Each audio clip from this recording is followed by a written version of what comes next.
بسم اللہ الرحمن الرحیم۔ السلام علیکم۔ جیسے کہ آپ لوگوں کو معلوم ہے دبئی میں UAE میں جو ہے کریڈٹ کارڈ جو ہے بڑی آسانی سے مل جاتا ہے، بنوا سکتے ہیں، اور کیونکہ ساتھ آپ سے چیک بھی لیتے ہیں ایز اے سیکیورٹی کہ اگر آپ بھاگ جاتے ہیں کچھ ہوتا ہے یا آپ دیتے نہیں پیمنٹ تو پھر وہ چیک کے تھرو آپ کے اوپر کارروائی کی جاتی ہے۔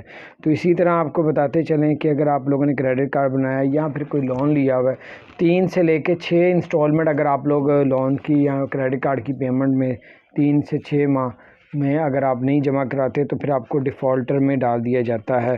تو پھر آپ جو ہے دوبارہ جو ہے وہ آپ کے اوپر یہ پھر قانونی کارروائی ہوتی ہے، یا 3 مہینے کے بعد بھی کروا سکتے ہیں، پھر بہت زیادہ انتظار کریں تو 6 ماہ ہوتا ہے۔ تو یہ تھا ایک حد، اور دوسری بات آپ سے بتانی تھی کہ جو لوگ بھی دبئی میں جاب کرتے ہیں اور 7 دن جو ہے بغیر بتائے غائب ہو جاتے ہیں کمپنی کو، تو وہ آپ کو تب بھی ڈیفالٹر میں ڈال دیتے ہیں، دوبارہ آپ کو جاب نہیں ملے گی، دوبارہ آپ اس کنٹری کا ویزا نہیں بھی حاصل کر سکتے۔ تو یہ تھی کچھ اس کی معلومات۔ اسی طرح کریڈٹ کارڈ کی پیمنٹ نہیں دیا، واپس چلے گئے تو واپس پھر آپ نہیں آ سکیں گے، اگر آئیں گے تو آپ کو پکڑ لیا جائے گا۔ تو یہ تھی کچھ اپڈیٹس میں نے کہا آپ کو بتاتے چلے، چینل کو سبسکرائب نہیں کیا۔ رول ساتھ ساتھ چینج بھی ہوتے رہتے ہیں، وہ ساتھ ساتھ اپڈیٹ ہوتے رہتے ہیں، آپ پتہ کر لیجیے، ساتھ ساتھ پتہ بھی کر لیجیے گا جب آپ کا ارادہ ہو۔ تو اپنا خیال رکھیں، چینل